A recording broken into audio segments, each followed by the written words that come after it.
My farm, my life burned to ashes. My own daughter, Bethany, opened her door, but her husband, Marcus, slammed it shut, calling me a homeless woman and fearing for his $15,000 rug. I just stood there, the smoke still clinging to my clothes, realizing they had no idea who they were truly turning away. Like and share this story and tell me where you're listening from. The air still smelled of ash, a bitter, acrid scent that had permeated everything I own, everything I was. 43 years. 43 years of sunrises over rolling fields, of calloused hands tilling fertile soil, of laughter echoing through a farmhouse that had been more than just walls and a roof. It had been my life, my legacy, and now it was a ghost of charred timber and scattered dust. The summer wildfire had been merciless, sweeping through the valley with a hunger that defied human intervention. I watched from a safe distance, helpless, as the flames devoured my world, leaving behind a smoldering ruin. At 64, with nothing but the clothes on my back and the old pickup truck that had miraculously survived, I drove towards the only place I thought I had left, my daughter Bethany's home. A desperate hope flickered within me, a belief that family, in the face of such utter devastation, would be a sanctuary. Bethany, my only child for whom I had sacrificed dreams and desires, surely she would understand. I pulled up to her pristine, modern house in the suburbs.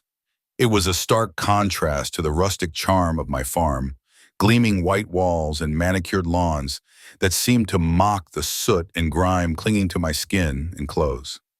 I hesitated, then gathered what little courage I had left and knocked. The door opened and Bethany's face appeared, her perfect makeup and elegant clothes a world away from my disheveled state. Her smile, initially polite, faltered as her eyes took in my ash-streaked face, my singed hair, and the smoky scent that must have preceded me. A flicker of something I couldn't quite place, annoyance perhaps, or even distaste, crossed her features. "Mom," she said, her voice thin, as if the word itself tasted strange on her tongue. The warmth I desperately craved was noticeably absent, replaced by a clear, undeniable inconvenience. Before I could even explain the full extent of my loss, before I could articulate the sheer terror of watching my life burn, a shadow fell behind her. Marcus, Bethany's husband, emerged from the immaculate living room, a half-eaten apple in his hand. He was a man of precise habits and even more precise aesthetics, and the sight of me standing on his threshold visibly sent a shockwave through him. His eyes widened, his lips thinned, and he recoiled slightly as if I carried a contagious disease. "Absolutely not," Marcus declared, his voice cutting through the quiet afternoon like a shard of ice. He wasn't even speaking to me, but to Bethany, his gaze fixed on my muddy boots, then sweeping critically over to my smoky clothes. "Bethany, she can't come in looking like that. You'll ruin my Persian rug. That thing cost $15,000. The words hung in the air, heavier than any smoke. $15,000. He spoke of a rug with more concern than he did for the mother of his wife, a woman who had just lost everything. My heart, already a raw, exposed nerve, constricted painfully. "I can't have a homeless woman sleeping on my couch," he continued, his voice devoid of any warmth, any empathy. "It's simply not acceptable." Homeless woman. The label struck me like a physical blow. It was true, of course. I was homeless. But to hear it from him, to be reduced to that single dehumanizing phrase, to be judged and dismissed based on my current unfortunate state, was devastating. In Marcus's eyes, I wasn't Eleanor, the woman who had welcomed him into her home countless times, who had shared family meals and listened to his grandiose plans. I was simply a problem, an inconvenience, a threat to his immaculate, expensive world. I turned my gaze to Bethany, pleading silently for her to intercede, to remind her husband of who I was, of our history, of the unspoken bond between a mother and her daughter. But Bethany remained silent, her eyes darting between me and Marcus, her lips pressed into a tight line. She clutched the doorframe, her posture defensive, choosing her husband's side without uttering a single word. Her silence screamed louder than any accusation. "Bethany," I managed, my voice raspy, thick with unshed tears. "I raised you. I sacrificed everything for you. Doesn't that mean anything?" The words were torn from the deepest part of my soul, a desperate plea for recognition, for love, for a simple act of human kindness. Bethany finally spoke, her voice strained. Mom, maybe you should call Aunt Carol. She's closer, isn't she? Aunt Carol, my estranged sister, whom I hadn't spoken to in years. The suggestion was a fresh wound, a cruel deflection that highlighted her complete lack of compassion. She wasn't offering help. She was offering an escape route for herself, pushing me further away. Marcus, seeing his wife's resolve crumble, took advantage of her hesitation. With a curt shake of his head, he reached for the door. We're busy, Eleanor, you understand. And without another word, without a backward glance, he shut the door firmly in my face, leaving me alone on the immaculate porch, the silence of the afternoon crushing down on me. I stood there for a long moment, staring at the closed door, the white paint a stark barrier between me and the family I thought I had. The betrayal was a tangible weight, heavy in my chest. Then slowly, numbly, I turned and walked back to my truck. As I started the engine, my phone vibrated. A text from Bethany. I dreaded opening it, but curiosity or perhaps a morbid need for the final cut compelled me. Mom, I'm sorry, but Marcus is right. Maybe this is the wake-up call you need, for you to get your life together. The words blurred through a fresh welling of tears. A wake-up call? My life had just burned to the ground. What kind of wake-up call was that? I sat in the cab of my truck, the smoky scent a constant reminder of my loss, and the full weight of my daughter's abandonment settled over me. Despair, cold and suffocating, threatened to consume me entirely. But then, something shifted. The tears dried, replaced by a cold, hard resolve that began to harden in my gut. This wasn't just about a farm or a house. This was about respect, about dignity, about the years I had poured into raising a child who now saw me as a burden, a problem to be shunted aside. Bethany had made an unforgivable mistake. She had underestimated me, dismissed me, and turned her back on me when I was at my most vulnerable. My hand, trembling slightly, reached for the old phone book I kept tucked under the seat, a relic from a time before everything was digital. I flipped through the worn pages, my finger tracing a name I hadn't thought of in decades. Thomas Miller, a boy I had treated like my own son who had spent countless summers on my farm, learning about life, about hard work, about what it meant to be part of a family. He was a stranger now, an adult I barely knew, but a faint memory, a flicker of something in his young eyes, told me he wouldn't turn me away. And Bethany, in her self-absorbed world, had no idea just how deep that connection ran, or who Thomas Miller had truly become. Sitting in my truck, the engine idle, the smell of ash a constant, suffocating companion, Bethany's text message replayed in my mind. A wake-up call. The irony was a bitter taste in my mouth, sharper than any grief. My eyes drifted from the blank screen to the distant, perfectly manicured lawn of my daughter's house, and suddenly the memories came flooding back, a torrent of sacrifices and forgotten love. After Arthur, my beloved husband, passed away so unexpectedly, the world had tilted on its axis. He was the anchor, the laughter, the steady hand on the farm. His absence left a gaping hole, not just in my heart, but in our finances. The farm, our livelihood, barely broke even, and Bethany was still so young. I had to become everything: mother, father, farmer, provider. I remembered the blur of those years, a relentless cycle of exhaustion and determination. I worked 3 jobs, sometimes 4, just to keep our heads above water and ensure Bethany never felt the sting of poverty. My days began before dawn at the local diner, pouring coffee and flipping pancakes, the scent of grease clinging to my clothes. Then I'd rush to clean houses for the wealthier families in town, scrubbing floors and polishing silver, trying to make their lives shine while mine felt dull and tarnished. In the evenings, I'd stand for hours at the textile factory, the rhythmic clatter of looms a monotonous soundtrack to my weary thoughts. Nights often found me crying silently into my pillow, the tears a catharsis for the bone-deep fatigue and the crushing weight of responsibility.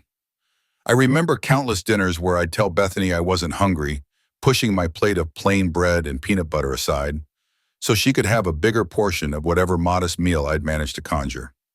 Her bright, hopeful eyes were all the reward I needed, or so I told myself.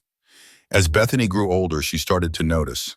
Not the sacrifices, not the love that fueled my endless work, but the signs of it. My hands, once soft, became gnarled and calloused from the farm and the cleaning. My eyes, once full of a youthful sparkle, were perpetually tired, etched with the faint lines of worry and sleepless nights. I saw the shift in her gaze, subtle at first, then more pronounced. It was embarrassment. She would flinch slightly if I touched her hair with my rough hands in front of her friends. She stopped bringing her friends home, preferring to visit their nicer houses, where their more polished mothers greeted them with perfectly coiffed hair and manicured nails. The farm, which had once been her playground, became a source of shame. And then, I remembered Thomas Miller.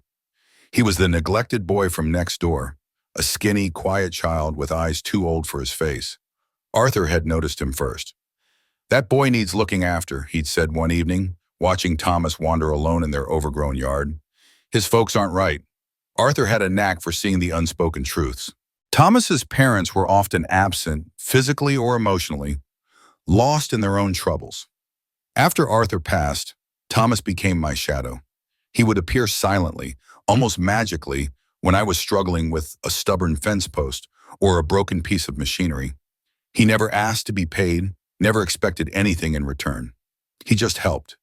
He'd fetch tools, carry buckets of feed, even weed the garden without being asked. His presence was a quiet comfort, a balm to my aching heart. One afternoon, as I sat on the porch, staring out at the fields, too tired to move, he brought me a glass of iced tea, homemade from the mint growing by the well. "You take care of everyone else, Miss Eleanor," he said, his voice soft but firm. "Someone should take care of you too." His old soul shone through, a wisdom beyond his years. Bethany, however, tolerated him at best. She saw him as an intruder, a lesser being who somehow diminished her own status. "Why does he always have to be here?" she would whine, her voice laced with impatience when Thomas was around. She didn't understand the bond that was forming, the unspoken language between two people who understood what it meant to feel alone, yet found solace in each other's quiet company. I used to tell her, "Sometimes we're the family people choose, not just the one they're born into." I believe that with every fiber of my being. Despite his challenging home life, Thomas displayed a fierce intelligence and determination that burned brightly.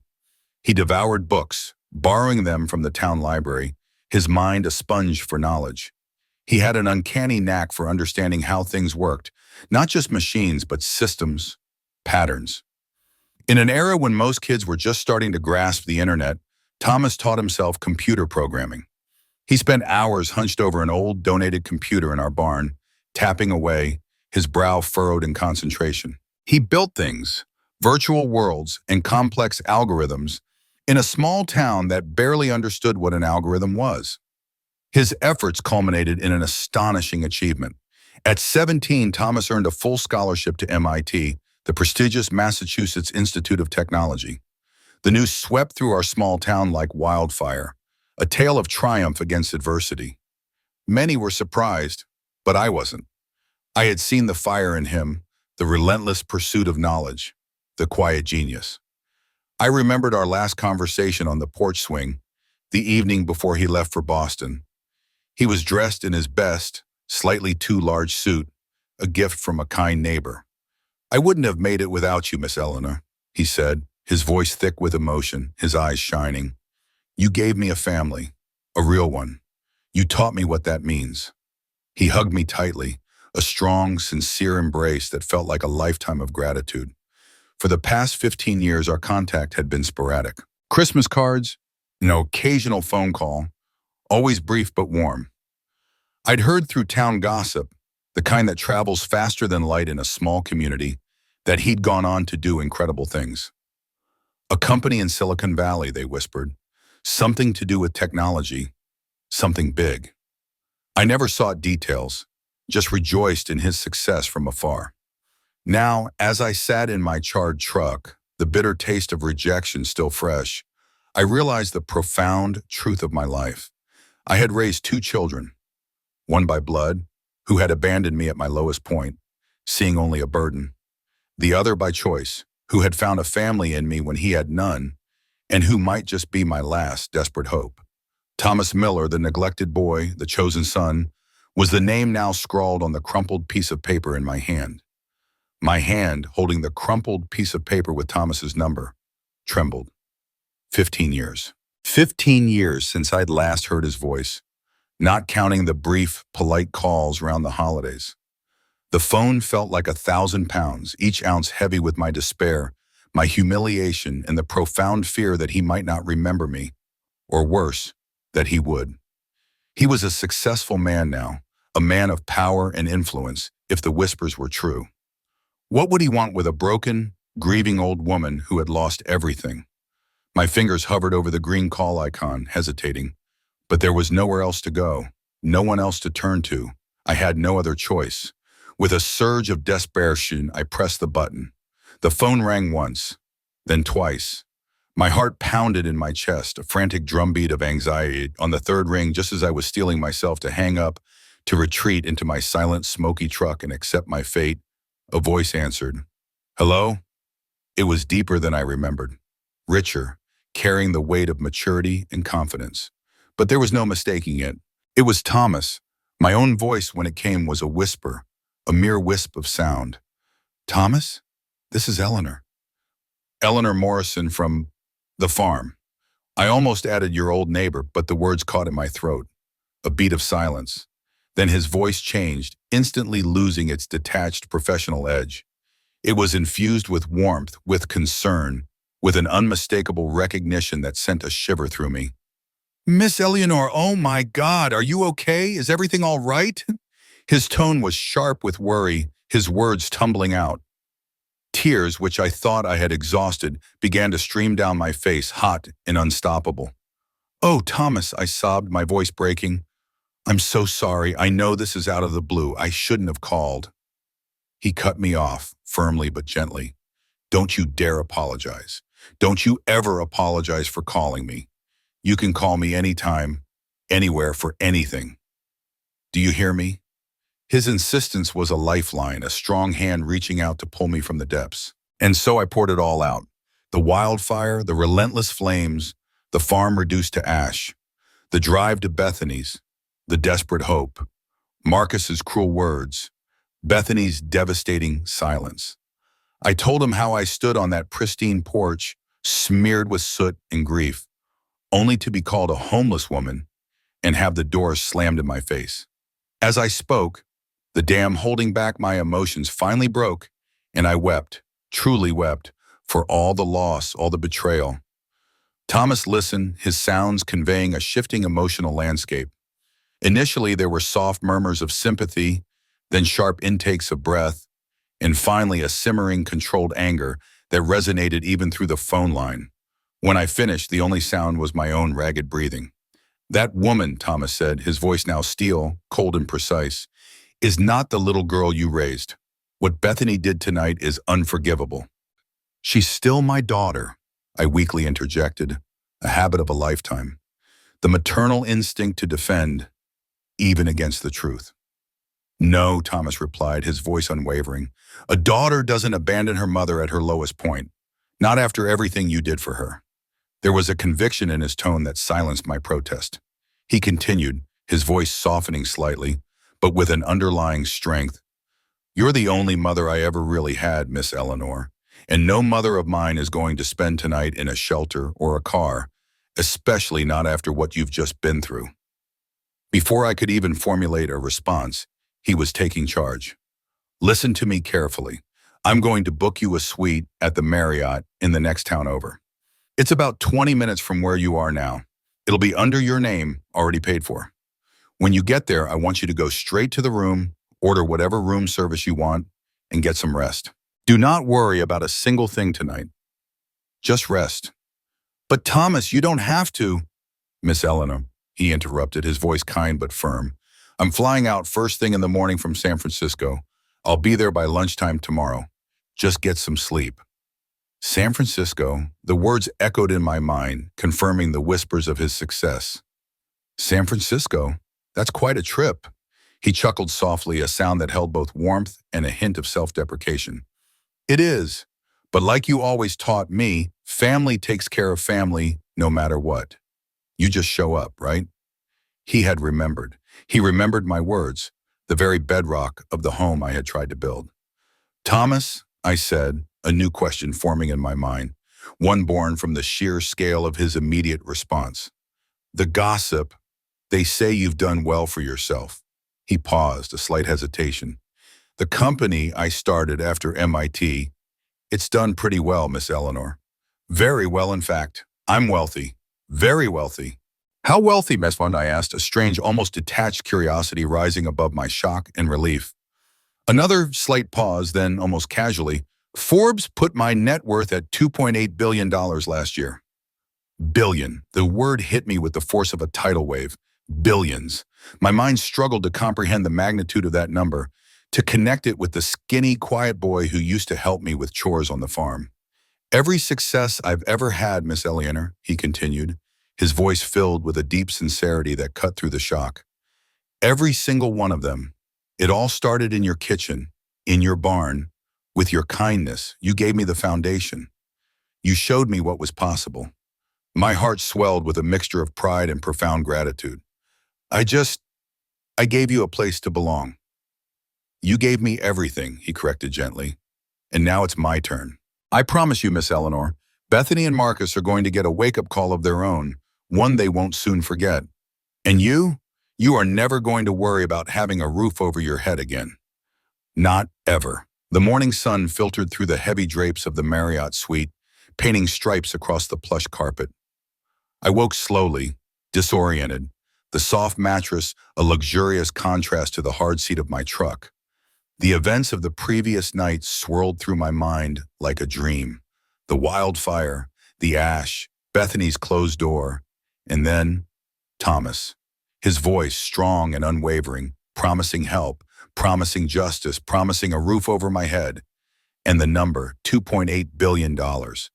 It still felt surreal, like a story I'd read, not a reality I was living. My phone, resting on the bedside table, buzzed. It was Thomas. Good morning, Miss Eleanor, he said, his voice crisp and clear, devoid of any lingering travel fatigue. I just landed at the regional airport. I'll be there in about 20 minutes. A wave of nerves washed over me. I still looked a mess, despite a long, hot shower and the clean, borrowed hotel robe. Oh, Thomas already? That's so fast, he chuckled. When you have your own jet, things move a bit quicker. Listen, I was thinking, before we settle you in properly, we might pay a visit to your daughter and her husband first. My stomach clenched. Trouble, Thomas? I don't want any trouble. The last thing I wanted was another confrontation, another dose of humiliation. There won't be trouble, Miss Eleanor, he assured me, his tone firm yet gentle. I just think it's time they understood who they turned away last night. It's time they understood the consequences of their actions. There was a quiet intensity in his voice that left no room for argument. I knew with a certainty that settled deep in my bones that Thomas was not to be trifled with. 23 minutes later, as I sat in the elegant hotel lobby, trying to appear composed, an unfamiliar sound began to rumble in the distance. It started as a low thrum, growing steadily louder until the windows of the hotel vibrated. Heads in the lobby snapped up, eyes wide with curiosity. The thrum crescendoed into an unmistakable, powerful thudding, the sound of an approaching helicopter. Chaos erupted. People rushed to the windows, pointing and murmuring. Outside on the meticulously manicured front lawn, a sleek black helicopter, its blades a dizzying blur, began its descent. It touched down with a powerful gust of wind, flattening the grass and sending stray leaves skittering across the pavement. A hotel attendant, looking both bewildered and slightly terrified, rushed to open the automatic doors. From the helicopter emerged Thomas Miller. He was impeccably tailored in a dark suit, his posture radiating quiet confidence and authority. His hair, once shaggy from his farm days, was neatly styled. He moved with a purpose, a gravitas that spoke of command and success. I barely recognized the boy I had known, the shy, bookish child who had helped me with chores. This was a man forged in the crucible of ambition and achievement, a force of nature. But then he saw me, and instantly, the steely facade softened. His face transformed, a warm, genuine smile spreading across his features. He strode directly towards me, his eyes full of tenderness. He reached me and without a word pulled me into a comforting hug. His embrace was strong, reassuring, and for the first time in what felt like an eternity, I felt truly safe. "Look at you," I whispered, my voice thick with emotion, tears stinging my eyes. "You're all grown up." He pulled back slightly, still holding my hands. "Thanks to you, Miss Eleanor. Always." We walked out to the helicopter, the powerful machine still humming, a symbol of Thomas's extraordinary world. The hotel guests watched, mesmerized, as he helped me into the plush leather seat. The door closed, and with another powerful whoosh of the blades, we lifted off. The ride was brief, a mere 5 minutes. We soared over the suburban landscape, the houses shrinking below us, until we were hovering over Woodlawn Estates, Bethany, and Marcus's exclusive neighborhood. From above, I could see neighbors emerging from their homes, pointing and staring at the unprecedented sight of a helicopter descending into their quiet, affluent world. As we neared Bethany's house, I saw them. Bethany and Marcus stood in their front yard, bewildered, shading their eyes as they looked up at us. The sight of their confusion, their unease, brought a strange, quiet satisfaction. The helicopter landed gently on the cul-de-sac just a few houses down from Bethany's. As the blades whirred to a stop, Thomas helped me carefully from the aircraft. He leaned in close, his voice a low, reassuring murmur. "You don't owe them explanations, Miss Eleanor. You don't owe them anything. Just let me handle this." By now, a small crowd of curious neighbors had gathered, whispering and pointing. We walked purposefully towards Bethany's driveway, the crunch of the gravel under our feet surprisingly loud in the sudden quiet. "Mom," Bethany called out, her voice a mixture of shock and irritation. "What in the world is going on? Whose helicopter is that?" Her eyes darted from me to Thomas, confusion etched on her face. Thomas stepped slightly in front of me, a protective gesture that felt immensely powerful. He looked directly at Bethany, his expression unreadable, his voice clear and resonant. "Mrs. Randolph," he began, his tone polite but infused with an undeniable authority. "I believe you met my mother last night." Bethany's mouth dropped open. "Your mother? I don't understand." "Eleanor Morrison," Thomas clarified, his gaze unwavering. "The woman you turned away from your door. The woman your husband called homeless." Marcus, who had been standing slightly behind Bethany, stepped forward, his face flushed. "Now wait just a minute. I don't know who you are or why you think you can come barging in here with a private helicopter and make accusations." Thomas extended a hand, cutting Marcus off mid-sentence. "Thomas Miller," he said, his voice calm, controlled. "You might know me better as Thomas Miller." The name hung in the air, a silent bomb. Recognition dawned on Marcus's face first. His eyes widened, a flicker of dawning horror replacing his bluster. He stammered, then fell silent. Bethany, still processing, whispered, "You're that Thomas Miller, the billionaire?" The words seemed to catch in her throat, coated in disbelief. Thomas's gaze softened slightly as he looked at me, a profound warmth in his eyes before he turned back to Bethany, his voice firm and clear, audible to the growing crowd of neighbors. "I prefer to think of myself as Eleanor Morrison's son. If you're gripped by this story, make sure to like, share, and subscribe to follow Eleanor's incredible journey. You won't want to miss what happens next." "I prefer to think of myself as Eleanor Morrison's son," Thomas repeated, his voice resonating with an unshakable conviction. He held Bethany and Marcus's stunned gaze, his eyes unwavering. The son who's going to make sure she never has to ask anyone for help again. Not ever. Marcus, though visibly shaken by the revelation of Thomas's identity, managed to regain a sliver of his usual arrogant composure. He cleared his throat, pushing his spectacles up his nose. "Look, Mr. Miller," he began, attempting a conciliatory tone. "I appreciate your concern, truly. But this is a family matter, a private one, if you don't mind." He gestured vaguely toward the growing cluster of neighbors, who were now openly recording the scene on their phones. Thomas's lips curled into a faint, almost imperceptible smile entirely devoid of humor. "You're absolutely right, Mr. Randolph," he agreed, his voice smooth as silk, yet with an edge of steel. "It is a family matter, and that precisely is why I'm here." He then turned his full attention to Bethany, his expression hardening. His voice, though still calm, carried an unmistakable accusation that made her flinch. "Your mother," he began, his gaze sweeping over her perfectly manicured lawn, her pristine house. "She raised me from the time I was 8 years old. When my own parents couldn't or wouldn't, she did. She fed me, gave me clothes, helped me with my homework, listened to my dreams." His voice grew richer, painting a vivid picture of my past sacrifices. She worked 3 jobs just to keep her own head above water, and still found time, found love, found energy to make sure a lonely, neglected boy had a hot meal and a warm bed. She gave me a home. She gave me a family. Bethany's face flushed crimson, a mixture of shame and indignation. "But we haven't been in touch, Thomas," she protested, her voice weak. "Not for years." "Indeed," Thomas confirmed, his voice devoid of emotion. "Last night was the first time we'd spoken in 15 years. And she called me. Miss Eleanor called me because she had nowhere else to go.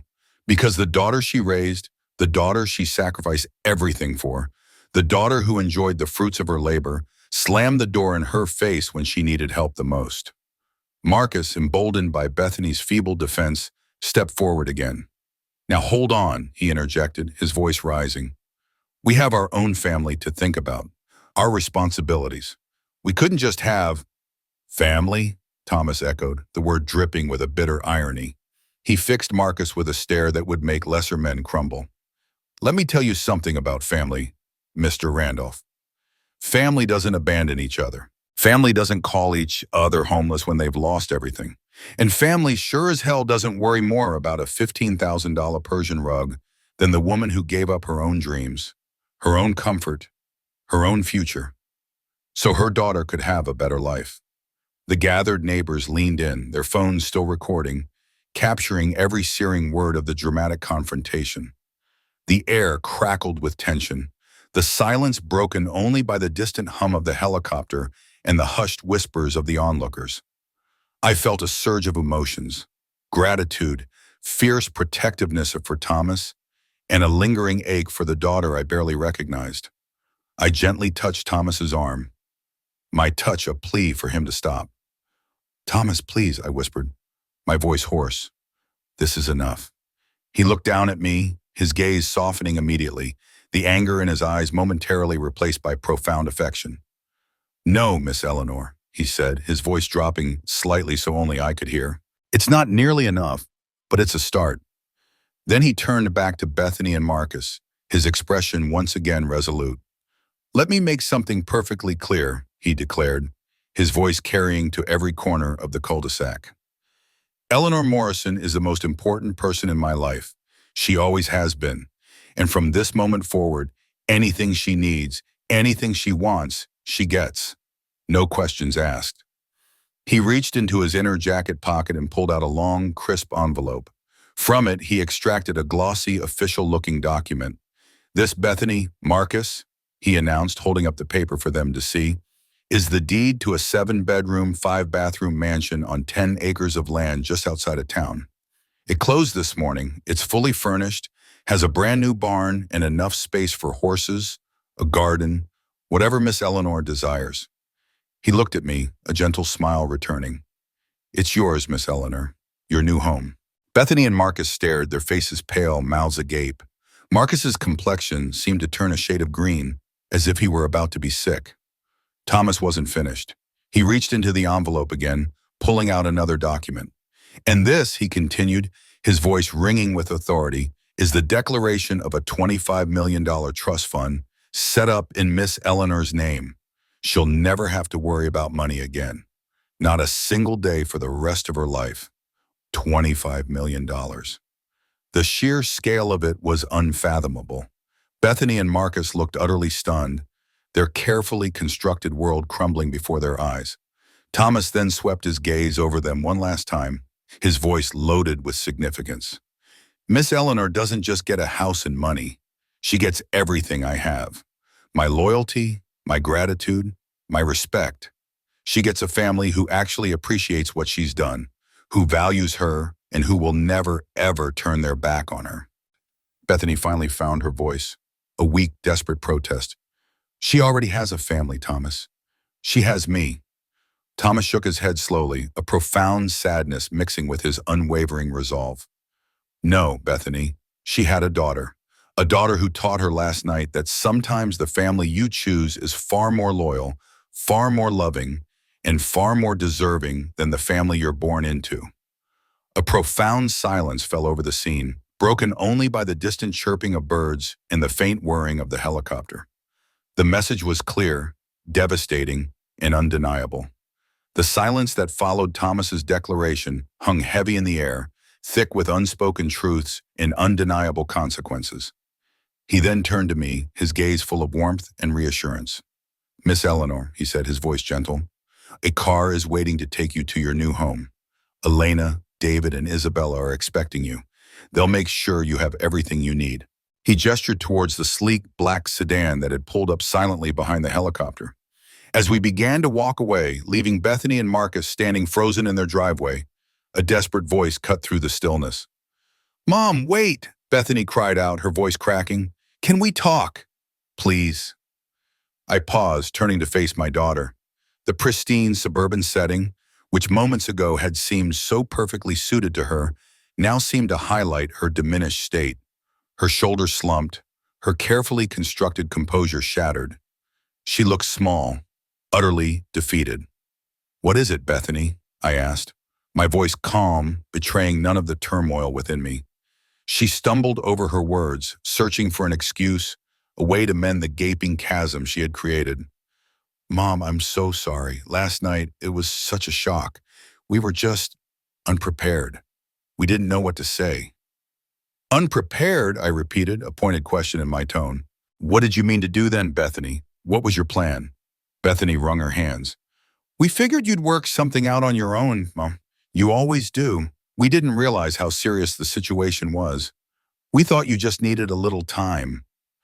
I told you I'd lost everything in the fire, Bethany, I reminded her, my voice unwavering. My home, my livelihood, all my possessions. How much more serious did it need to be for you to understand? The words hung between us, heavy with the weight of her negligence. Visibly flustered, Bethany tried another tack, her eyes darting nervously towards the mansion deed Thomas still held. Marcus and I, she began, her voice gaining a forced cheerfulness. We've been talking, and we want to make things right. Really, we want you to come home, Mom, to live with us. She offered a fragile, hopeful smile, as if this was the solution, as if a night of rejection could be erased by a sudden change of heart. I looked at her, then glanced at Thomas, whose expression remained impassive, watching the scene unfold. In Thomas's house, I asked, my voice low and steady. Thomas's money? His trust fund? What happens to all of that, Bethany, if I come home? Her facade, thin as tissue paper, finally slipped. A calculating desperation flickered in her eyes, replacing the feigned remorse. Well, I mean by, she stammered, then gathered herself. You don't really need all this, do you? All that money, a huge mansion, staff. Wouldn't you rather be with family? With your real family? The emphasis on real was a thinly veiled attempt to diminish Thomas's place in my life. And what does Marcus think about having his homeless mother-in-law move in permanently? I challenged, my gaze flicking to Marcus, who looked like he'd rather be anywhere else on earth. Bethany quickly insisted, Oh, Marcus feels terrible, Mom. He really does. He wants to apologize. He said he misunderstood, that he was just concerned about the house, being pristine for guests. It was a clumsy, transparent lie. Thomas, who had remained silent during this exchange, now stepped forward, his voice gentle but firm, cutting through Bethany's excuses like a scalpel. Mrs. Randolph, he said, using her married name again, a subtle but significant distinction. Mistakes are when you forget to return a phone call or show up late to dinner. What you did last night wasn't a mistake. It was a choice, and choices have consequences. His words hung in the air, final and unyielding. He took my arm gently, guiding me towards the waiting car. Let's go, Miss Eleanor. Your new life is waiting. As the car pulled away, I looked back. Bethany and Marcus stood motionless in their driveway, a tableau of regret and dawning realization. The helicopter, with a final powerful whir, lifted off the cul-de-sac, soaring into the blue sky. As we ascended, I looked down at them, two tiny figures in a world that had suddenly become much smaller for them. I felt no anger, no bitterness, only a profound sense of pity for what they had truly lost. Not just a wealthy mother, but a chance at redemption, a chance to show the love they claimed to possess.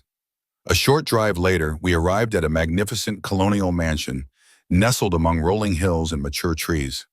It was grand, yet welcoming, a far cry from the utilitarian farmhouse I had known for decades. Elena, the housekeeper, a kind-faced woman with a warm smile, greeted me at the door. David, the groundskeeper, tipped his hat, and Isabella, the cook, emerged from the kitchen, offering me a plate of freshly baked cookies. Everything was arranged, every detail attended to, just as Thomas had promised. The first week was a blur of understated luxury. Fresh flowers appeared daily, their fragrance filling the spacious rooms. Isabella prepared gourmet meals, each one a delightful surprise. A wardrobe consultant arrived, patiently guiding me through a selection of comfortable yet elegant clothes, replacing my smoke-stained farm attire with garments that felt soft and beautiful against my skin. I felt like Cinderella, not waiting for a prince, but rescued by my billionaire fairy godson, Thomas. Thomas visited frequently, often bringing thoughtful gifts, a first edition of a beloved novel, a collection of rare wildflower seeds for my new garden, a comfortable rocking chair for the porch. But mostly he just wanted to sit and talk. He'd listen to my stories of the farm, of Arthur, of the old days, his gaze fixed, attentive, as if every word was a precious treasure.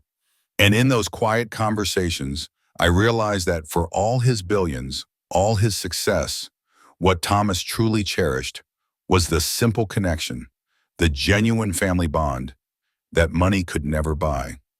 Days turned into a week, then two. My new life in the colonial mansion was a tapestry of comfort and quiet luxury. Thomas visited regularly, sometimes bringing rare books or exotic plants for the garden, other times simply to share a meal or watch the sunset from the grand porch. During one of these visits, as we sat in the sun-drenched conservatory, sipping Isabella's exquisite iced tea, Thomas turned to me, his gaze searching. "Miss Eleanor," he began, his voice soft, "you've been very polite, very appreciative.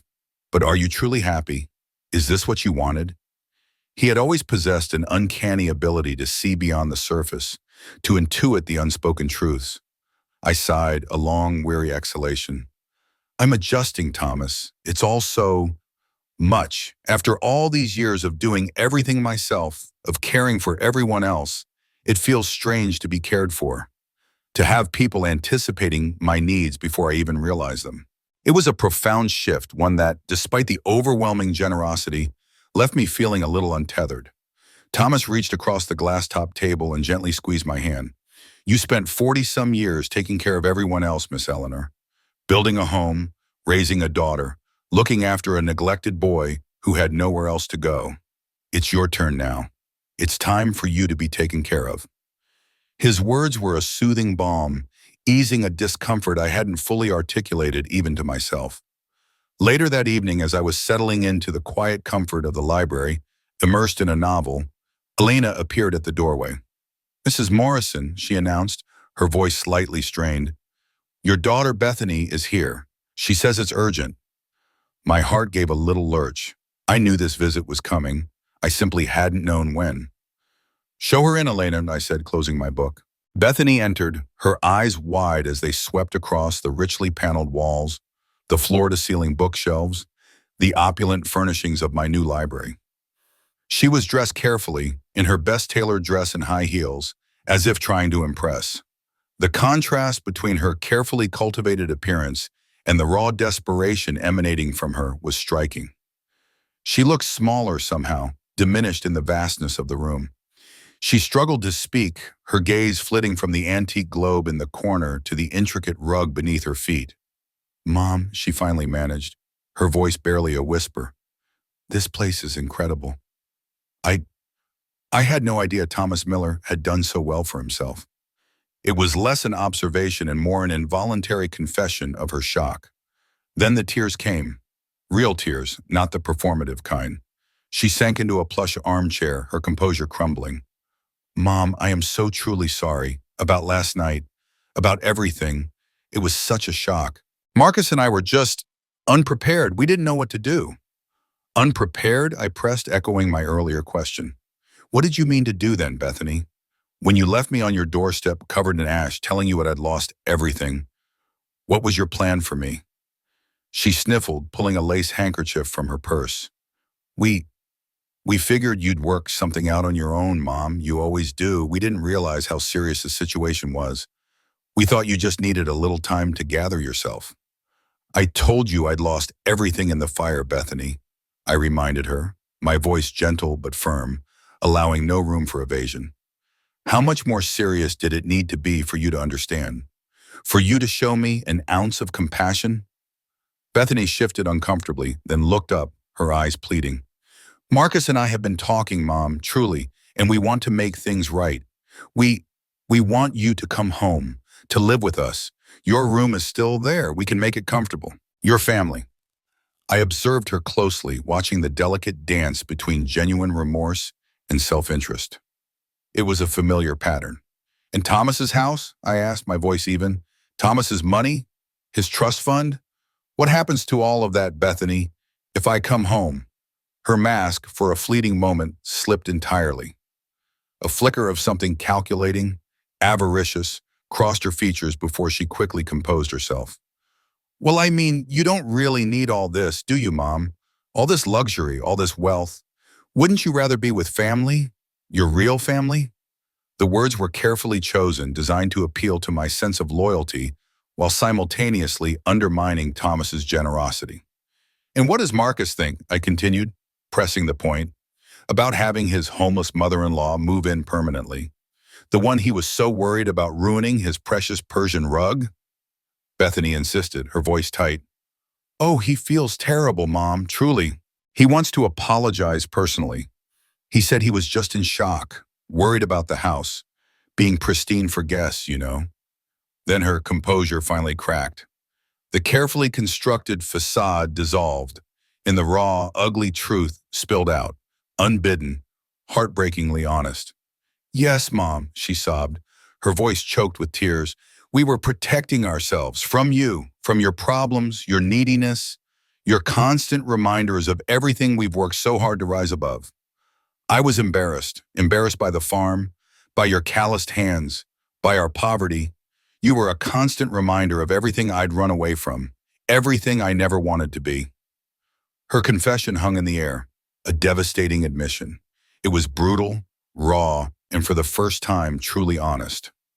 I understand, I said quietly, the words feeling heavy on my tongue. She looked up, her eyes red-rimmed and swollen. I know. And I realize now. I realize I might have thrown away the most important relationship in my life for the sake of a Persian rug and social appearances, for the illusion of something perfect that isn't real. Her voice was barely audible. I love you, Mom. I've always loved you, even when I was ashamed of our circumstances. And I know that losing you, truly losing you, would destroy me. Bethany's tearful confession hung in the air, raw and vulnerable. For a moment, my heart ached with the familiar maternal instinct to comfort, to soothe away her pain. I reached out and took her hand, her fingers cold in mine. You haven't lost me, sweetheart, I said, my voice gentle.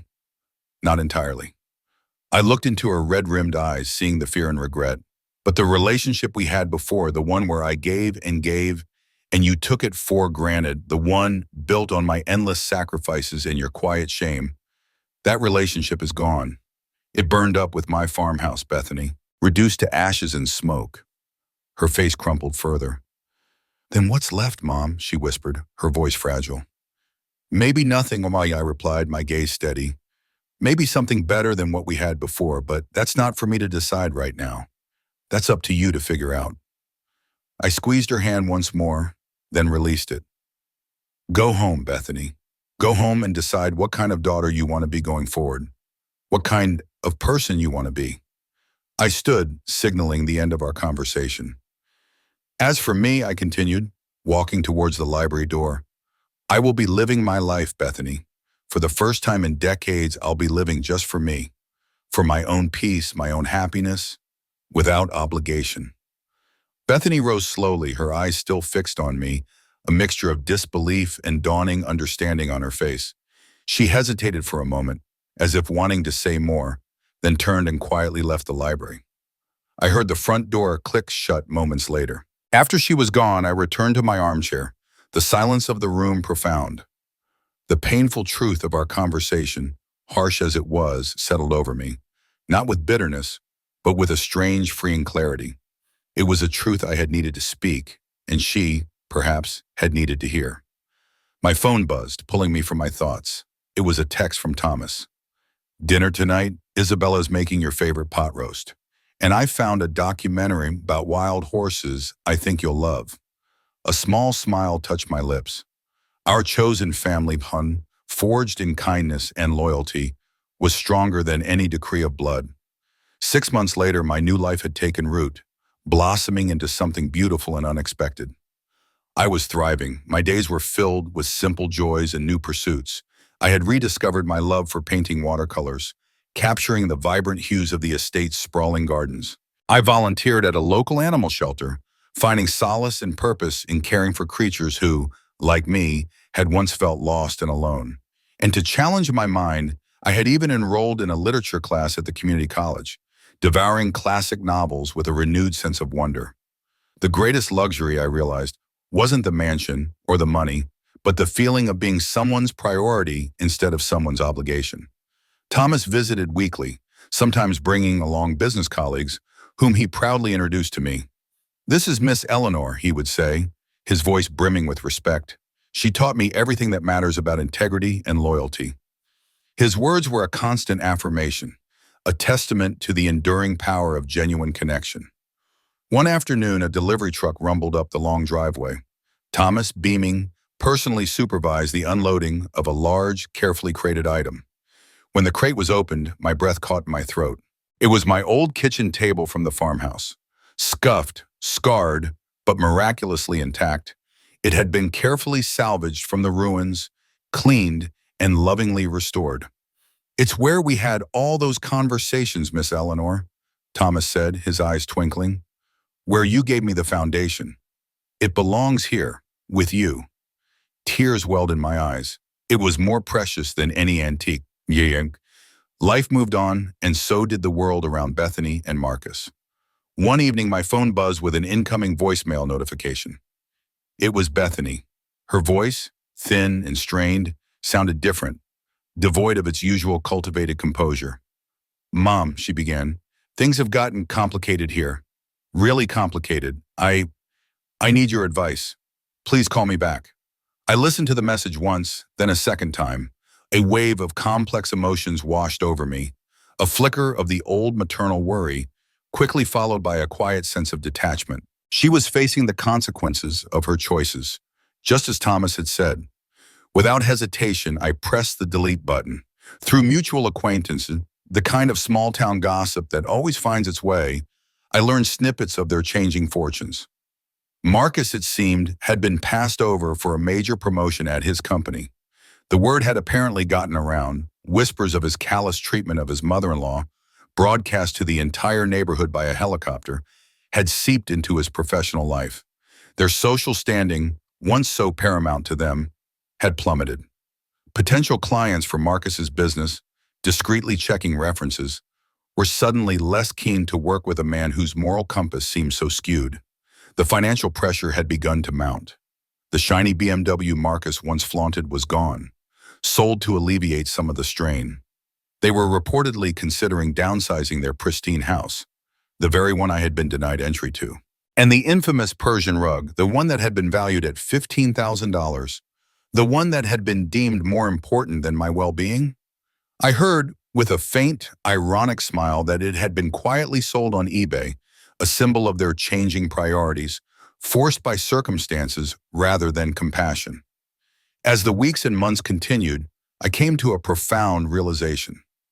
Bethany's deepest punishment wasn't anything I did or said, but the quiet, undeniable joy and success she witnessed me experiencing without her. My new life was a vibrant canvas, painted with purpose and genuine connection. a stark contrast to the life she had chosen. Thomas, with his boundless generosity and a heart as vast as his fortune, decided to establish a foundation for single mothers. It was a cause deeply personal to him, a testament to the struggles he'd seen me endure, and he insisted I serve on the board.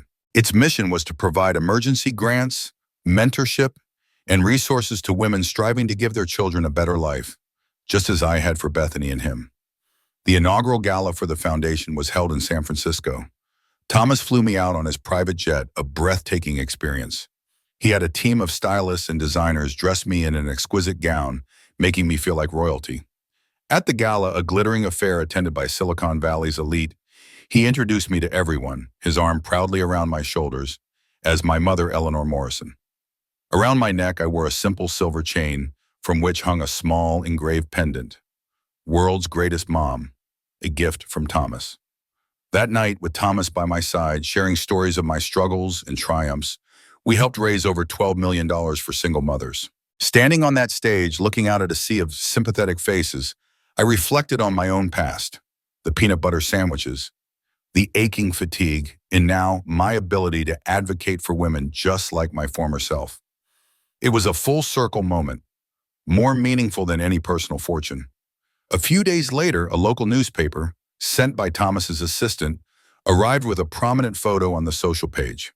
Thomas and me, smiling, his arm around my shoulders, beneath a headline celebrating the success of the new foundation.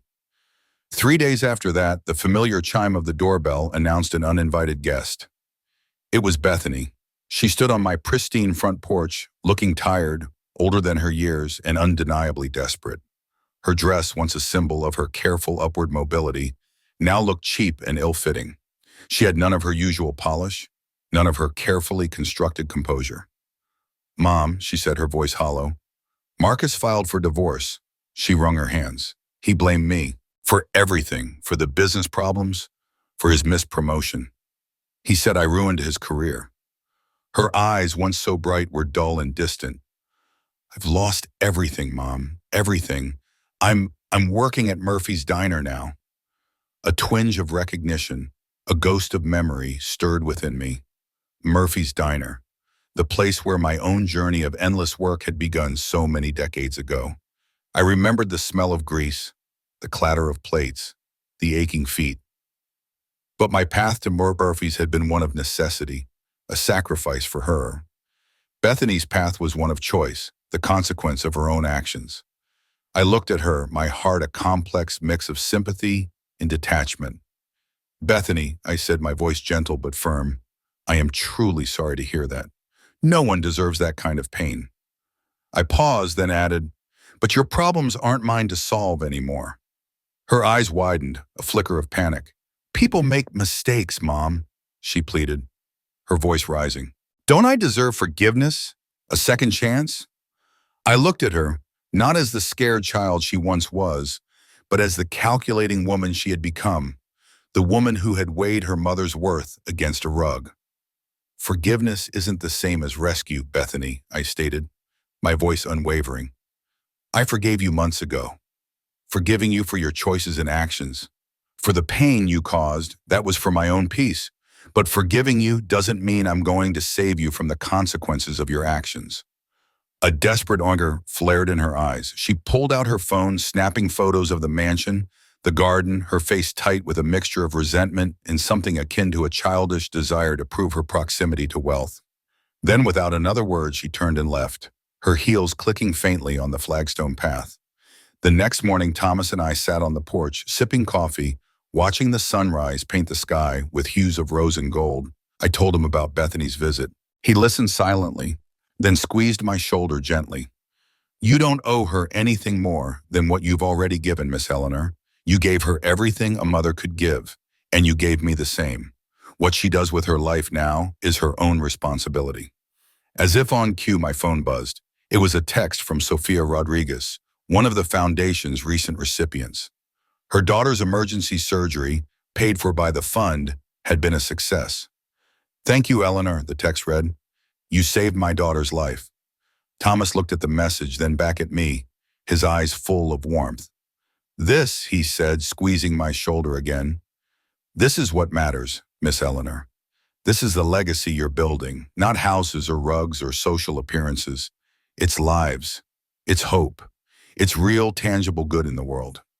I reflected on Marcus's hollow materialism, Bethany's self-pity and entitlement, and my own newfound worth. I had learned to distinguish between true value and superficial display. I had embraced acceptance, understanding that I couldn't save those unwilling to be saved, nor could I force love or loyalty where it didn't genuinely exist. I reached for my phone, pressed a button, and watched as the screen went dark. No more distractions, no more obligations. My vibrant new life beckoned. There were plans for a cross-country trip to Denver, where a publisher was interested in my stories about farm life. Thomas had already booked a cooking class for me in Tuscany, and there were countless sunrises yet to witness from my new porch, with my chosen son by my side.